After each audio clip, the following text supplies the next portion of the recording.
किसी ने कमाल की बात कही है कि अगर आप उस इंसान की तलाश कर रहे हैं जो आपकी जिंदगी बदल देगा तो एक बार जरूर आईने में देख लेना। नमस्कार दोस्तों, स्वागत है आपका आपके ही चैनल में। यदि आप इस चैनल पर पहली बार आए हैं तो चैनल को लाइक करें, शेयर करें एंड सब्सक्राइब करें ताकि ऐसे ही मजेदार कहानियां आपके लिए लाते रहे। और यदि आप पहले से ही सब्सक्राइब कर रखे हैं तो इसके लिए आपका कोटि कोटि धन्यवाद। चलिए शुरू करते हैं। अपनी क्षमता पहचानो। एक गाँव में एक आलसी आदमी रहता था। वह कुछ काम धाम नहीं करता था, बस दिन भर निठल्ला बैठकर सोचता रहता था कि किसी तरह कुछ खाने को मिल जाए। एक दिन वह यूं ही घूमते घूमते आम के एक बाग में पहुंच गया। वहां रसीले आमों से लदे कई पेड़ थे। रसीले आम देख उसके मुंह में पानी आ गया और आम तोड़ने वह एक पेड़ पर चढ़ गया। लेकिन जैसे ही वह पेड़ पर चढ़ा, बाग का मालिक वहां आ पहुंचा। बाग के मालिक को देख आलसी आदमी डर गया और जैसे तैसे पेड़ से उतरकर वहां से भाग खड़ा हुआ। भागते भागते वह गांव के बाहर स्थित जंगल में जा पहुंचा। वह बुरी तरह से थक गया था, इसलिए एक पेड़ के नीचे बैठकर सुस्ताने लगा।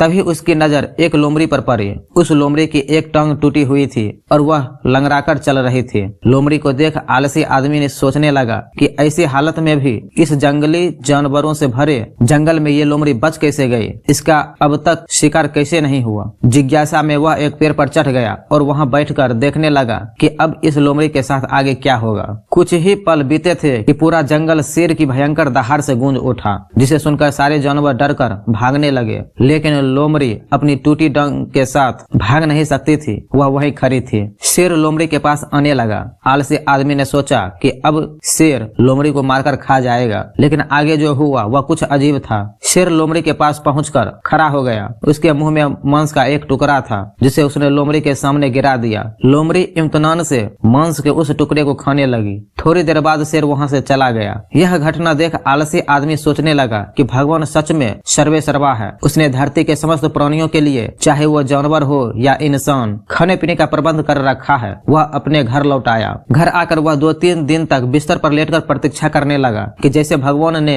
शेर के द्वारा लोमड़ी के लिए भोजन भिजवाया था, वैसे ही उसके लिए भी कोई न कोई खाने पीने का सामान ले आएगा। लेकिन ऐसा कुछ नहीं हुआ। भूख से उसकी हालत खराब होने लगी। आखिरकार उसे घर से बाहर निकलना ही पड़ा। घर के बाहर उसे एक पेड़ के नीचे बैठे हुए बाबा दिखाई पड़े। वह उनके पास गया और जंगल का सारा वृत्तांत सुनाते हुए वह बोला, बाबा जी, भगवान मेरे साथ ऐसा क्यों कर रहे हैं? उनके पास जानवरों के लिए भोजन का प्रबंध है लेकिन इंसानों के लिए नहीं। बाबा जी ने उत्तर दिया, बेटा ऐसी बात नहीं है। भगवान के पास सारे प्रबंध हैं, दूसरों की तरह तुम्हारे लिए भी। लेकिन बात यह है कि वे तुम्हें लोमड़ी नहीं शेर बनाना चाहते हैं। हम सबके भीतर क्षमताओं का असीम भंडार है, बस अपनी अज्ञानतावश हम उन्हें पहचान नहीं पाते और स्वयं को कमतर समझकर दूसरों की सहायता की प्रतीक्षा करते रहते हैं। स्वयं की क्षमता पहचानिए, दूसरों की सहायता की प्रतीक्षा मत करिए। इतने सक्षम बनिए कि आप दूसरों की सहायता कर सके।